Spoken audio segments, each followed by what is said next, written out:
Hello and welcome to Shooting the Shit with Vicki. It's Monday, October 13th. Hi, hello. And I've got different hairs. I went to see Nicole Venables, the incredible hairdresser, and I asked her if she could help me figure out how to make loose waves, and she did that. And I'm not allowed to wash my hair for 24 hours till, for another 24 hours until the color sets, because believe it or not, this is not my natural color. Hi, Jan. And anyway, so it's always fun. I really needed to get my color done. And you know, my hair is very short, and I've been looking at all these pictures where my hair is down to here. That's going to take another year plus to get there again. I have no patience. But hey, so yeah, and we've been eating like lunatics. We've been eating sushi and Chinese food and potato chips with dip and all kinds of bad things. And I have to lose 10 pounds in 10 days. I don't think that's going to happen. But if I can at least lose half of it before I go. I'm wearing all black to, the streamline thing. Oh, thank you, Esther.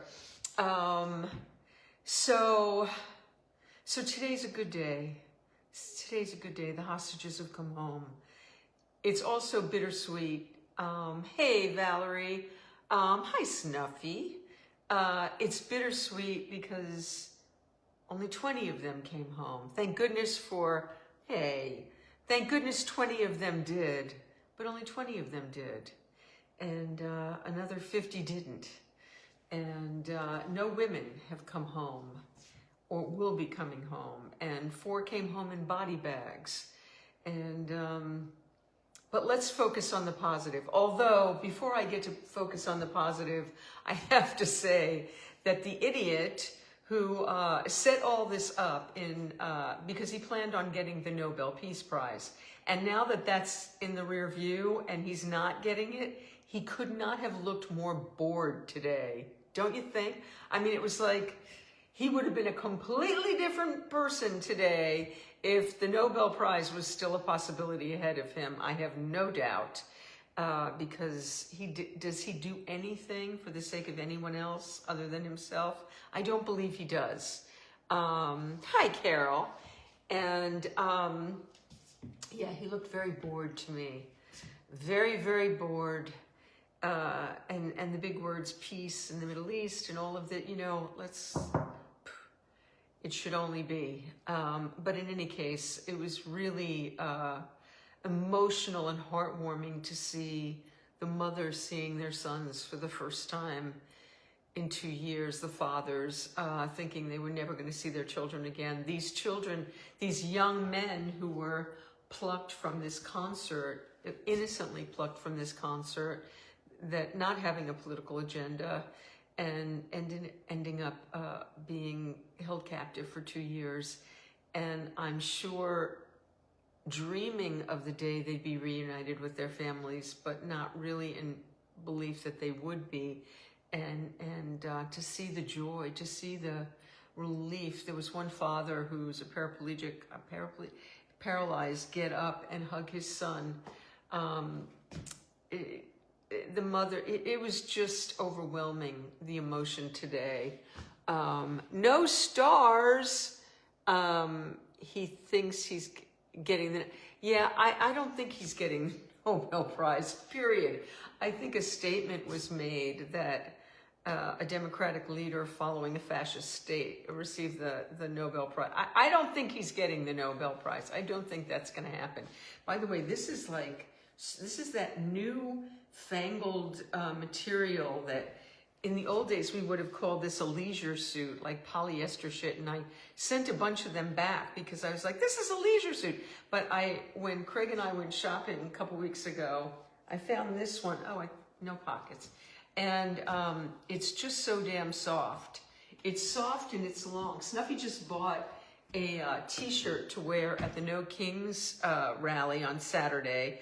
I can't remember what his, I think it's a note, it's a crown with a line through it. And I'm still figuring out, no stars. You know, I actually checked it before I don't know, if there's no stars on your phone, then there is stars on your computer or vice versa. I don't know. It's Snuffy, I know you don't have this on your computer, so. Oh, well, thank you for trying. Sometimes they activate it after. Let's see if I can, sometimes I can activate it from here. Let's see. Yeah, it's telling me there's no stars, and it's not letting me activate it. They're just stinkers. I don't know why they do that. They're trying to control the uncontrollable. Well, they're controlling the controllable, actually. Oh, Pia, thank you for trying. Yeah, they're just. It's not enough for them that they get all this free content. They also don't want, you know, anyway. Don't get me started. I've got somebody who's trying to help me get more views on my YouTube channel, and you know, it's like. I don't know. It's all just very, very frustrating. I have all this content, and one day somebody's going to find it and go, wow. Oh, somebody sent me stars. Well, Andrew was able to send me stars. Maybe now that Andrew sent stars, that'll open it up for everybody else. Thank you, Andrew. I appreciate that. So I think when I went over and clicked on something, maybe it started it. So see if now that'll work for you guys. In any case, and I appreciate it, whether you're able to or not. I had a Women Who Write writers workshop today, which was so wonderful, staying close to, because really it's kind of a support group first, and it started as one. Well, no, it didn't start as one. It happened during COVID that we met once a week as a support group, aside from the workshop. But we've kept the support group part of it, and so we check in with each other. And today, actually, that part of the workshop lasted longer than the actual work, because everybody kind of needed to talk. These are trying times. And Snuffy, it says Snuffy Walden is watching. Snuffy Walden is watching. So, hi, Snuffy. I bet you're not even watching. I bet you're in your meeting right now, and you're multitasking. Is that what? That's what the kids call it. So in any case, what else? So yes, today, very emotional day to watch these young, oh, somebody was able to send me stars. Jan was able to send stars. Thank you, Jan. Hi, Liz. Oh, thank you so much. I don't know if I'll be wearing it this way. I bought a curling iron so that I have so many hair tools. I've got the Dyson hair straightener. I've got the Dyson Air Wand curler. I've got a Dyson blow dryer. I've got a air waver. I've got another flattener. I've got all this stuff, and I don't know how to style my hair, except for the way I know how to style my hair. So this is kind of fun, and we'll see if I'm able to do this on my own. I had some guidance. I was just following sort of what Nicole did, and I just freshened it up a little bit. Yes, the hostages that are going to be released, unfortunately, are going to be in body bags, which is, but in any case, it's a good day. It's a good day. It's a wonderful day. It's a wonderful day that has come to be at last. And a ceasefire is a good thing. Let's hope we can keep that. I don't even know what I'm talking about today. I wanted to talk about Diane Keaton. Who did not love Diane Keaton? Who does not love a Diane Keaton movie? Who does not love all the Diane Keaton movies? She was such a force. And, I didn't remember until I had already posted about her that when I was 13, hi, Tony, Miss Spiffett, I didn't notice until after I had hit post. I didn't remember that when I was 13, my father, I used to be with my father on the weekends, and we would go down to Greenwich Village, and we'd go into little boutique stores, and I would help him pick out clothes. My father was very trendy in those days. He was wearing white bell bottoms, a white shirt, and a big peace sign, a big gold peace sign with white shoes. And you know, unfortunately, he wore those clothes for the next 25 years, and they weren't so trendy after that. But in the 60s, they were. You can't not love her. You can't not love Diane Keaton. I just think it's possible. And everybody's got their favorite movies. Anyway, so my father took me when I was 13. We were walking around in the village, and oh, somebody sent stars. Thank you, Andrew. And Play It Again, Sam, way before the movie. This was in 1969, 68, 69. I was 13 years old. I believe it was 1969, but I hadn't turned 14 yet. And we were walking in the village, and Play It Again, Sam was on. My father went up to the box office, and they had 2 front row seats, because people didn't want to sit in the front row because Woody was very confrontational. Woody would talk to the audience in that show, and he would come right down to the lip of the stage, and I guess he intimidated people. It does feel like a friend died, Tony, and I think so many people feel that way. It felt very, very personal, was the way I put it. Feels very personal. In any case, it was the same cast that he ended up using in the film years later. I think the film was made in 77 or something like that. But this was 1968, 69. And it was Woody Allen and Diane Keaton and Tony Roberts and Jerry Lacey. And it was not my first rodeo. It was not my first show, but it was stupendous. And Woody was right there in front of us. And I had already seen a bunch of his films, his very early films. I think Bananas and Take the Money and Run and films like that. Anyway, he spit on me, on my father and I, most of the show, because he was talking very, loudly and with a lot of feeling, and, so a lot of spittle was coming out of his mouth as he spoke.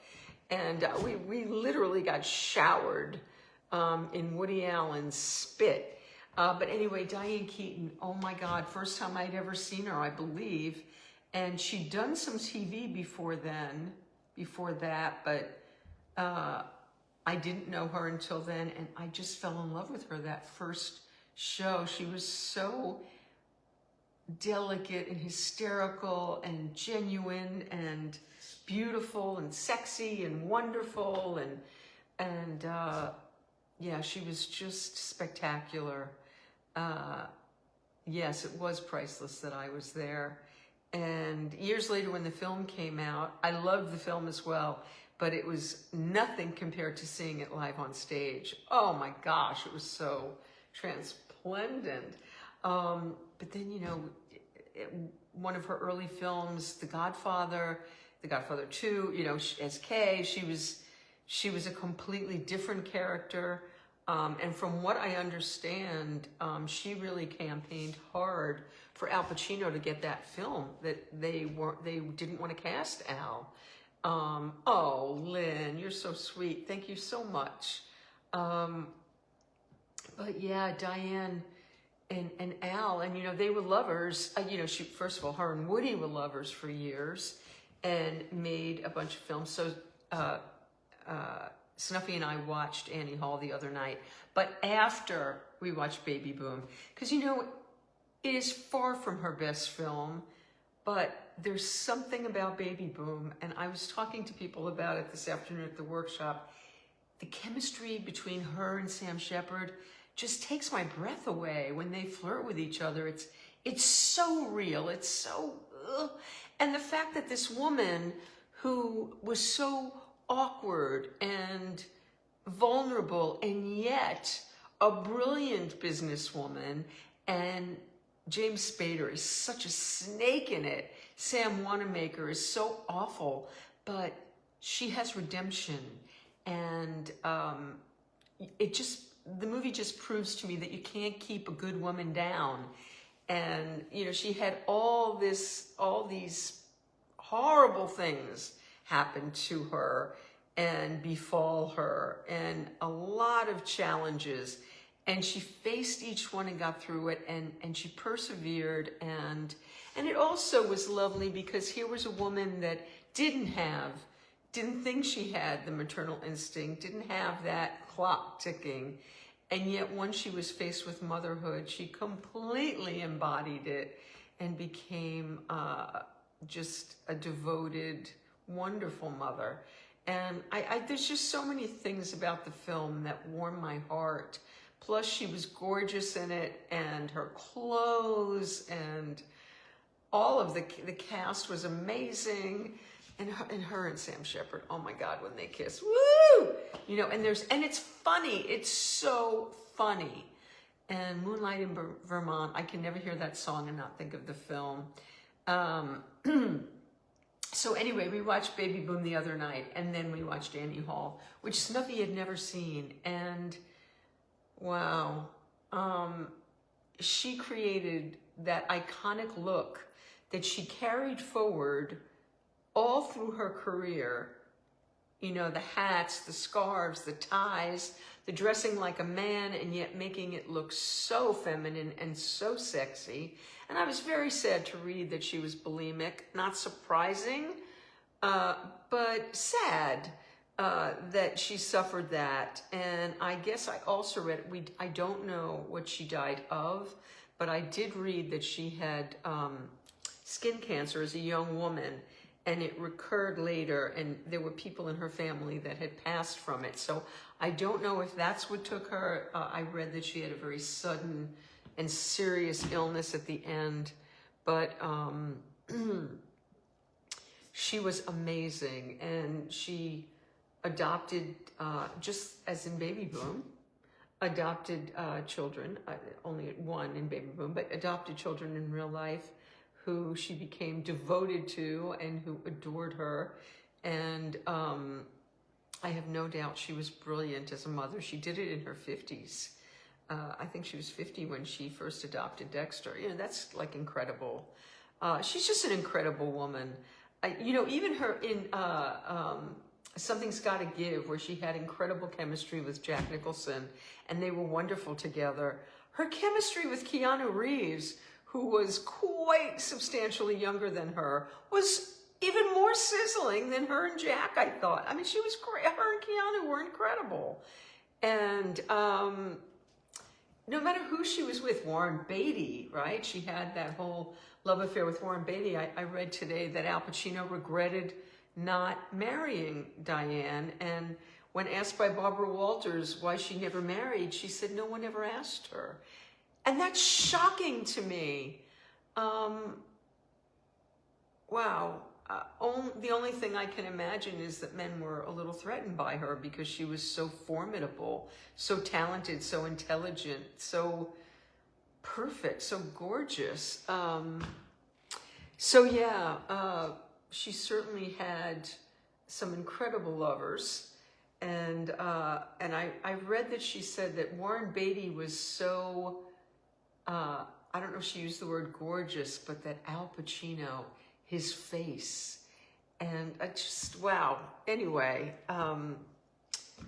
yeah, Woody, Al, Warren, I just, but more than that, the women in her life that were tied to the hip and adored her, and her kinship with Goldie Hawn, with Carol Bayer Sager, with Bette Midler, with everyone who ever worked with her, just felt that they were her best friend. She made everybody, I think, feel like they were her best friend, just like she made us all feel like we were her friend, didn't she? I mean, she seems so, like you could walk up to her in real life and she'd just be so approachable because she was so lovely. It's such a huge loss. So I want to continue the Diane Keaton Film Festival. I want to work my way through her films. I haven't seen Reds in a million years. Something's Gotta Give. She was so great in that. even Father of the Bride, is her and Steve Martin. Just whatever, everything she did. She had a much later film that she was matched with. God, who was it? Was it Alec Baldwin? Is that possible? And anyway, she's just always wonderful. Just always wonderful. And 79 is way too young to go. As I am about to hit 70 in 2 weeks from now. Oh my God. So we'll talk about that. But anyway, yes, Diane, what a woman, and what an actress, and what a human, what a person, activist, wonderful, and always. So yeah, the Diane Keaton Film Festival shall forge on. If we could watch one Diane Keaton film every day and have viewing for a long, long time, thank heavens. She leaves a legacy where we can keep her close. Play It Again, Sam is one I'm going to have to watch and conjure that memory again. Watch that soon. So, in other news, for those of you that watched last Wednesday, my old friend David Santos was on Game Changers. I haven't seen David since 1991. So it's been quite some time. And I was saying to him, oh yeah, we've been friends for like 30 years. And he goes, no, it was more like 40 years. And so, yeah, next year it'll be 40 years since I became a rock and roll promoter, 1986. Wow. But David was in a band called Bad Luck and Trouble. I couldn't remember which band I used to book of his, with a guy named Nunzio. Oh my, I had forgotten all about Nunzio. But David had stories. I gotta tell you, if you did not see the show last Wednesday, run. First of all, he was hysterical. Second of all, he's played with so many people, starting with Phoebe Snow, right at the time when I met Phoebe. And wow, he toured the world with her. It was his first world tour. Phoebe was amazing. I know some of you younger people, if there are any younger people here, might not know Phoebe, but if you don't, you should, and look her up and Spotify her and iTunes her. When I was in high school, her White Album, with Either or Both, Poetry Man, but Either or Both was my favorite song of hers, and I played that thing till there was no groove. And so amazingly, thanks to the Brothers of Conti, I got to meet Phoebe in like 1988, and we became fast friends and ran around for a few months, and just had a ball. She took me to see Eric Clapton, and we used to go to clubs, and she would get up and sing with everyone. I couldn't believe Eric didn't have her sing, but he was kind of funny that way. I guess he still is. But Phoebe was just amazing. Anyway, so David, it turns out, had one story after another. From Phoebe, he was with Billy Joel for a couple of years. And with my good friend Liberty DeVito and Tommy Burns and Richie Cannata. And anyway, David ended up losing that gig. And there is an unbelievable story. And then he was with John Fogerty for like 13 years, and he lost that gig. And then he was with Melissa Etheridge, and he lost that gig. He was hired by Mick Fleetwood to fly to Norway overnight and play with Fleetwood Mac. He lost that gig.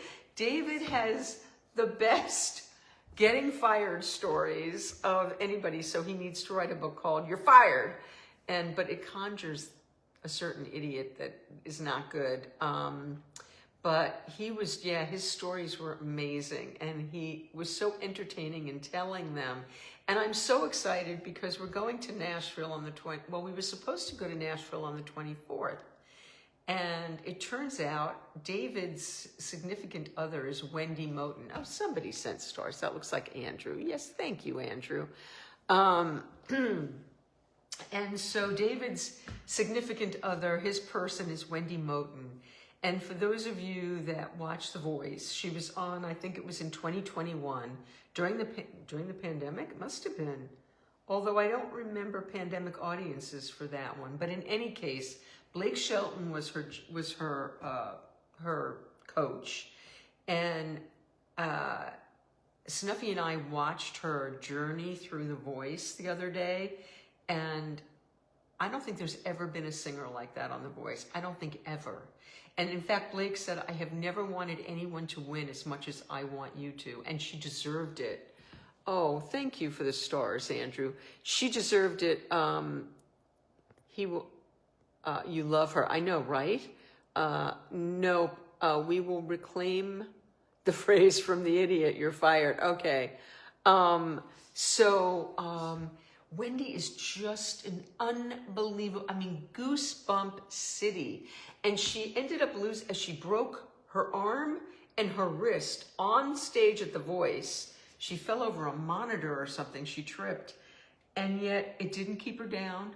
She continued on in the competition, and she had a cast and all kinds of stuff. And she sounded just as brilliant as ever. And she lost to a trio, a girl named Tom, 2 guys and a girl. And they were like very pretty sounding, but has anybody heard of a girl named Tom? Duh, I haven't. Now, Wendy has continued her career. She's toured the world many times with many artists. She's been a background singer, and I know now she's getting to sing more up front and center. You know, and I asked David if Blake helped her, because, you know, the judges all say, I'm going to put you on my label, and you're going to tour and open for me, and blah, blah, blah. And, you know, as much as he loved her, I don't know that he ever really has helped her. And that's really kind of crazy. But not that she needs a lot of help. The girl works like crazy. So it turns out right after the show, Wendy contacted me and said that she was going to be playing at going to be singing at the Grand Ole Opry on the 23rd. And she was going to take care of Snuffy and I so that we could go to the artist's entrance and be backstage. And there's all kinds of history back there. There's photographs and all kinds of stuff, I guess, backstage. And I really wanted to go to the Grand Ole Opry. And it's the 100th year celebration? I don't know. There's a lot of celebration shows going on, and I couldn't find who was performing there. It didn't show up online until very recently, and it turns out Carrie Underwood is going to be there for a few days after Wendy's show. And I thought, well, do we want to support Carrie? I met Carrie Underwood when she won Idol, because Gabe was working at Leno, and whenever somebody lost, they would go on Leno the next night, and Carrie was on as the winner of her year. But we got to meet Bo Bice and Constantine and all kinds of, and was Anthony Fedorov on that year? I don't think so. But anyway, we got to meet a lot of people. No, I met Anthony later. And got to hear Carrie sing on The Tonight Show. But I believe, and I think she's got a great voice, but we watched some American Idol last season, and she's like almost unrecognizable. So much plastic surgery. Why does this young, beautiful girl have to have plastic surgery? And she was always, you know, in fine shape, but you know, she was normal sized when she started on Idol, and now she's like Ariana Grande. Like you could snap her in half. I'm just jealous because an elephant couldn't snap me in half. I got a lot of work to do in that department. But in any case, do I want to go see Carrie Underwood, who is a trumper, and support her? Not really. So I'm really excited. We changed our tickets. We changed our hotel. We are going a day early, and we are going to see Wendy Moten at the Grand Ole Opry. And I'm so thrilled. And I hear somebody coming. Rufus, come on, hurry up. Come on, I'm going to give you a treat. Yes, I am. I'm going to give you a treat. Come around. Come around. Come around, hurry up. I'm going to get a little visit here. Oh, boy. And these don't close very well. you need a, oh, okay, here, back here, back here. No, no, come back here, come back. Twirl around, twirl, no, face them. No, you have to come this way. Come this way. Okay, come this way. Okay, now sit. Sit. Good boy. Good boy. Okay. Oh, that wasn't gentle, but I didn't say gentle, but you have to be, oh, and there's saliva. Gentle. Gentle. Gentle. Oh, sweet boy. Okay. Oh, okay. Here, take that. Quick. Uh-oh. Uh-oh. Get it. For the force, Here. No, here. There it is. There it is. Okay, now sit. Sit. Sit. Sit. Sit. Come on. Sit. I'm not going to give you any more treats. Oh, good boy. See, you're getting so much love. You're getting so much love. Oh, you got spit all over you. But he's so handsome, even with his spit, right? You're so handsome. You're so handsome. Yes, you are. Say hi to everybody. Everybody loves you. Everybody loves the Roo. Yes, they do. So I thought that they put all these, dog things on Facebook, all these videos. And I thought, like, every dog who's in a dog video is a golden retriever. And it turns out they give me golden retrievers because we have a golden retriever. And I guess if you have a poodle, you get poodles. And if you have a boxer, you get boxers. But we get to see all these. But Rufus, everybody said Rufus would make such a good show dog, wouldn't he? He'd be so great in movies, except he's a little temperamental and he's a little scaredy cat, but he's so sweet. He's so he's so handsome. He's so handsome and he's so sweet. We love him so much, don't we? Don't we? Now I'm gonna have Rufus hair all over there he goes. Now we got the Rufus hair. Bye, Roo. Thanks for coming to pay us a visit. Gotta love the Rufus. Yes, Rufus is feeling better. If you have to go to the African American Museum of Music, oh wow, okay. I don't know, I haven't asked ChatGPT yet things to do in Nashville. We've gotten a bunch of restaurants, we've gotten, somebody sent stars. Thank you, Esther. How's Rue's boo-boo? The boo-boo is healing. And actually where they took the hair off his arm, his paw, isn't this your paw? Where they took the hair to put the IV, that hair's all back. The one back on his tush, where the original thing is coming back big time. But there's still like a little spot, I don't know, but there's no swelling there anymore. It's all better. And he does have a beautiful coat of clothing, doesn't he? Yeah, so we're going to go to the Grand Ole Opry, and we're going to see Wendy.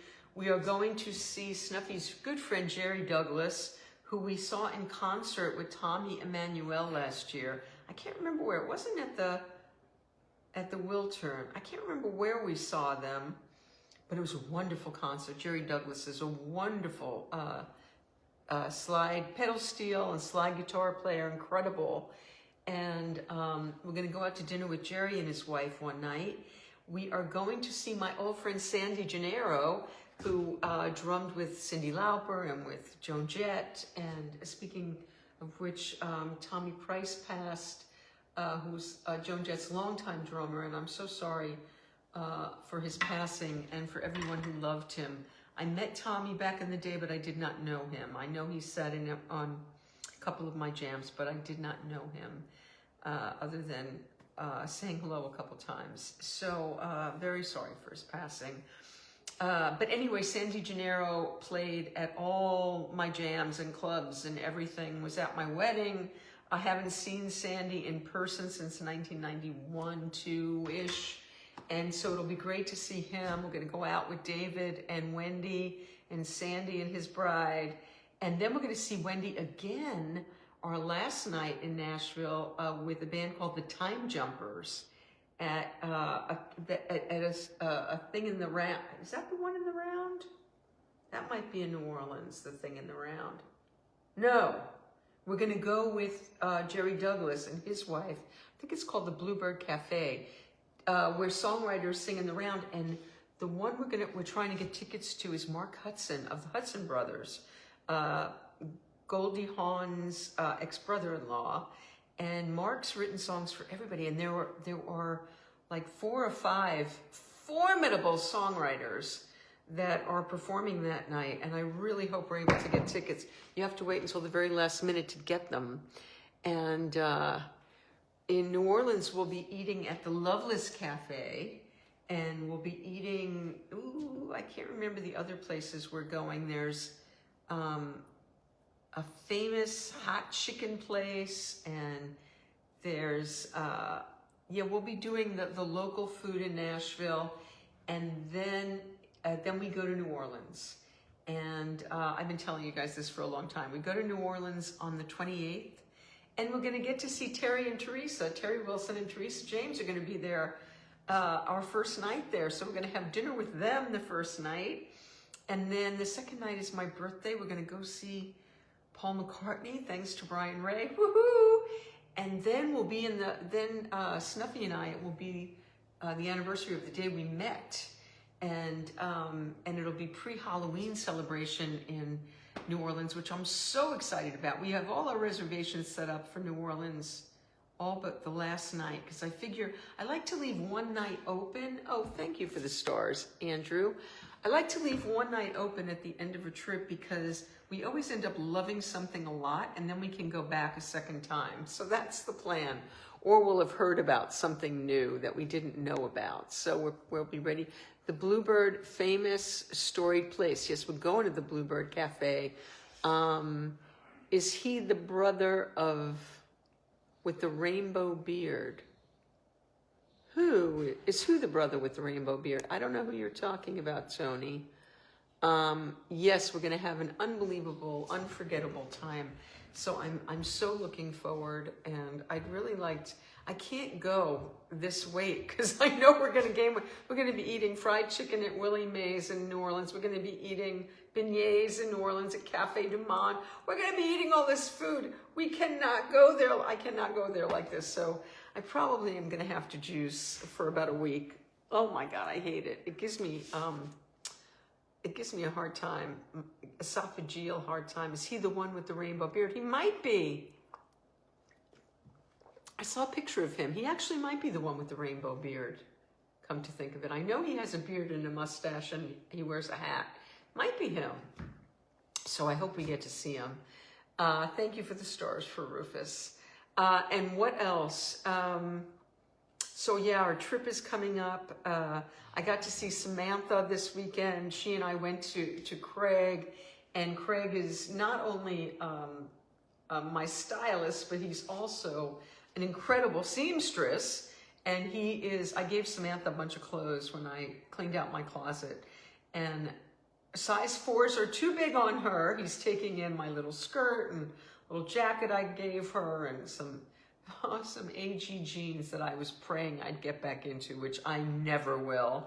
So anyway, he's altering that. He's altering some of the new clothes that I got for me. He's incredible. He does it all. And we went and had a fabulous lunch at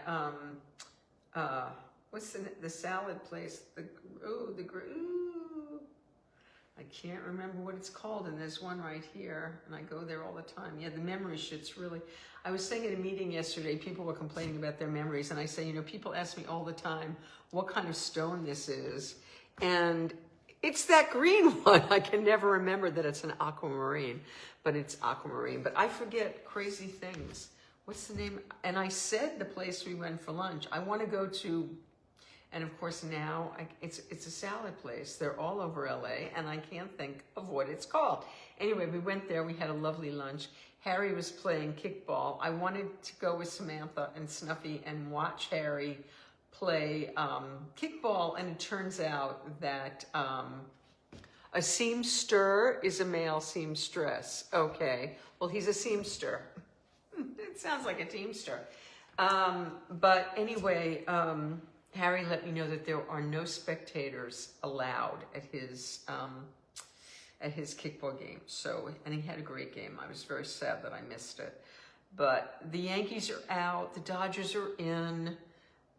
The The Cowboys lost in the last 4 seconds of the game. It was a heavy weekend of sports around here. And what are we watching? Well, we are watching Slow Horses. We are watching The Morning Show. Both latest episodes of both of those were really good. And our good friend, Nestor Carbonell, was amazing. He really had his time to shine in this latest episode, number 4 of The Morning Show. And if you haven't seen it yet, Nestor is great. And that was so fun. You know, I haven't seen Crystal in a long time, and I'm way overdue, and I need new earrings. She's busy. She's going back and forth between Orange County and a B&B up north that she's opening, and but I'm going to have my Crystal time very soon. But what we are watching that I wanted to, you know, I had told you guys that I had started the Pitt one night very, very late when Snuffy was sleeping. And I watched the beginning of the first episode and I was like, this is ER. No, I don't want this. And I turned it off. And somebody who watched the show said, how can you turn off the Pitt? The Pitt is great. How can you not love it? And then it won all those Emmy Awards, right? Noah Wiley won 2, the Best Supporting Actress won, 2 guest actors won, John Wells won as producer, won as best show, all of this stuff. I'm like, how can it possibly win all of these awards and not be worthy? It's happened before, but not often. And so Snuffy and I went in and we watched the first episode. And again, I'm like, this is ER. I didn't love it. It was too much medical stuff, not enough human stuff for me. And it stayed that way for like 3 episodes. I'm still going, too much like blood and guts and the thing and showing the stuff and not enough this. Well, they remedied that right quick. And we're on episode 13. There are 15 episodes, which is also unusual. We're on episode 13, and oh my God, I am mourning that it is going to end soon. It is so wonderful. And Noah Wiley, wow, the work he's doing. He's written some of them.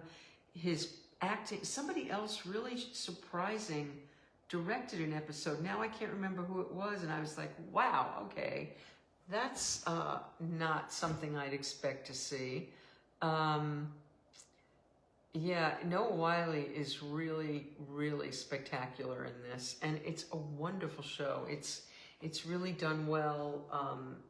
There's some great human drama. The casting director won an Emmy, deservedly so.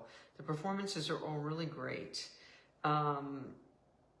There's like 2 people that are acting, that are acting actors, but everybody else really, really good.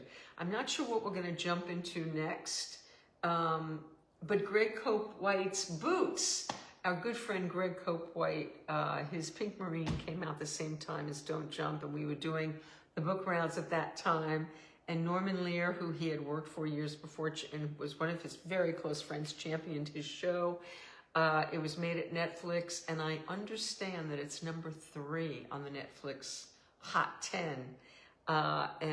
So that sounds like a good place for us to jump next. It's been getting spectacular reviews. I've heard nothing but great things, and Greg deserves every wonderful thing that comes his way. So maybe it'll be Boots next. Check it out. And what else? I have a lot of reading to do. I've got 3 books waiting for me. Uh-oh, that better have been Rufus, because Rufus! I just saw a tail, and if that wasn't Rufus, we've got an animal in the house. Rufus! That is Rufus, thank God. I was like, oh my God, it was like a tail. Ew. What else? What's coming up this week? So this week, Rob Bonfiglio will be our guest. Rob is a beach boy. Rob was Brian Wilson's son-in-law. Rob is married to Carney Wilson. He is the father of Lola Bonfiglio, who was on American Idol. He is amazing. Rob has guested on Game Changers, oh goodness, back in 2019, maybe 2018. He did Women Who Write back around the same time and sang in the living room. He's wonderful. He is the musical director of the Beach Boys and has been for some years. I'm hoping that I can get Rob to sing on the show. I'm certainly going to make the request. He's charming and wonderful and a really lovely and kind human being. And I haven't seen Rob since the pandemic started, so I'm really looking forward to that reunion. There won't be a show for a couple of weeks after this one. Won't be a Game Changers because we'll be traveling. Next Monday, there will be a Shooting the Shit before we go. But once we're in New Orleans and Nashville, I'll do some shooting on the fly. But anyway, I'll be here next Monday. I'll be here this Wednesday with Rob Bonfiglio on Game Changers, normal time, live at 5. And I hope you guys have a wonderful rest of your Monday, Tuesday. And I will see you on Wednesday. And thank you for joining me. And thank you for the stars, you generous, lovely people.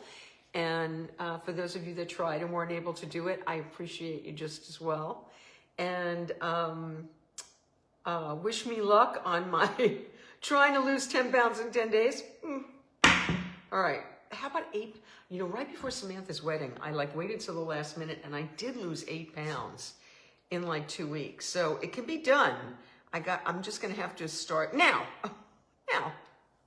And I have to do the heavy duty. I've been doing the vibration plate every night, but I only did the elliptical one day this week. I haven't been doing the Jane Fonda stuff. I got to do it all. I got to start now. I always was a crammer. I was good at cramming. You love Wilson Phillips. Oh, yes. And Rob is also the MD of Wilson Phillips and plays for them. Of course, I left that out.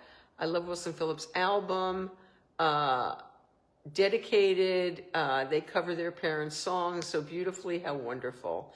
And you're welcome. And yes, I will see you on Wednesday. And love you all, and I will see you soon. Bye-bye.